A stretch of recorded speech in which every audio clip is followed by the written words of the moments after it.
This video explains how to calibrate your hygrometer or relative humidity gauge. I'm Stephen L. Smith, president of King of the House Home Inspection in Bellingham, Washington. I work in a damp climate. Therefore, I often take relative humidity or RH readings inside homes that I inspect. 4 years ago, I published an online article explaining how to calibrate a hygrometer. Interest in that article has been overwhelming. I've received emails from around the world. People from all over are interested in relative humidity. And that's especially true of those individuals who are storing expensive cigars or expensive stringed instruments. Out-of-control relative humidity in a home can lead to serious moisture or mold issues. Recommended relative humidity readings vary by climate, so do some research to find out what's optimal for your area. Hygrometers come in all sizes, all shapes, and all price ranges.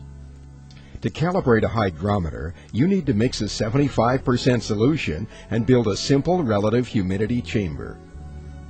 To create that relative humidity chamber, use salt. Just about any household salt, sodium chloride, will work. I use coarse kosher salt.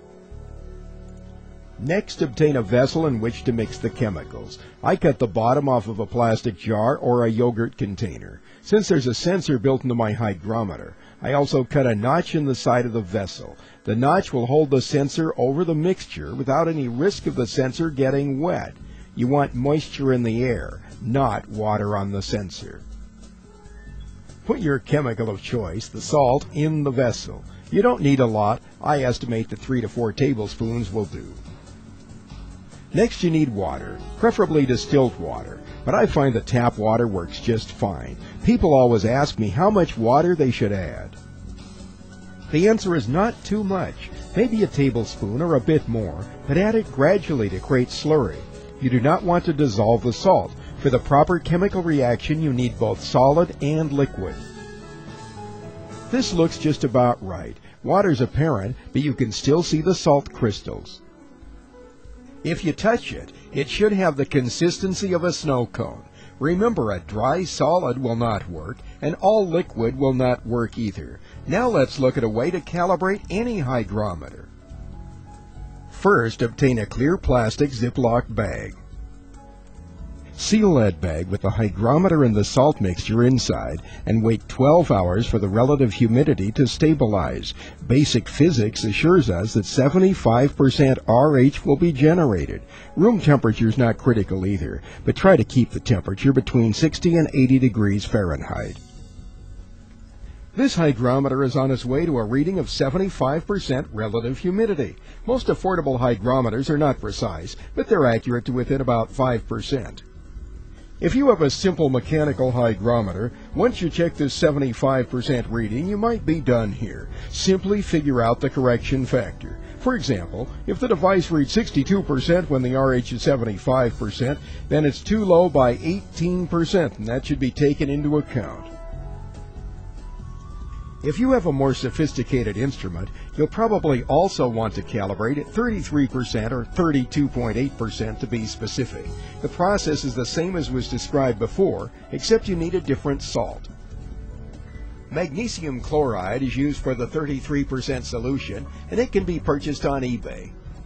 For example, on this search page, you could buy the chemical in the first position, available from an aquarium supply house, or the chemical reagent in the third position down. You don't want the tablets in the middle, that's the wrong product. If you have one of the popular hygrometer pens with the sensor on the end, there's an easy way to calibrate at both 75% and 33% relative humidity.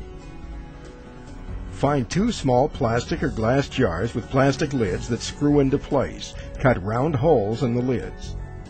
You need a snug fit, so the sensor is tight in the hole with no air gaps to the sides. Needless to say, put your salt and water mixtures in the bottoms of the jars, screw on the lids, put the hygrometers in place, and wait 12 hours.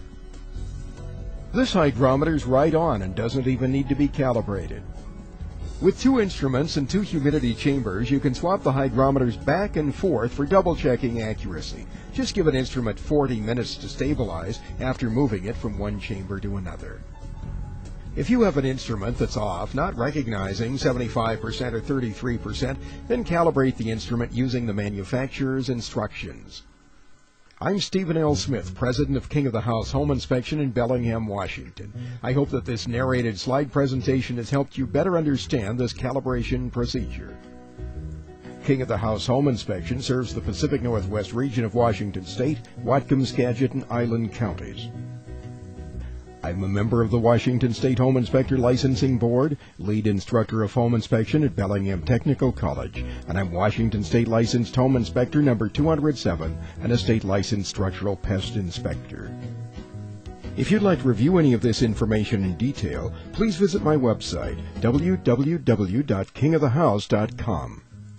At the bottom of the page, left side, click on Real Estate Information, Other Web Pages of Interest. Then left side again, click on the 5th blue box down, Hygrometer Calibration.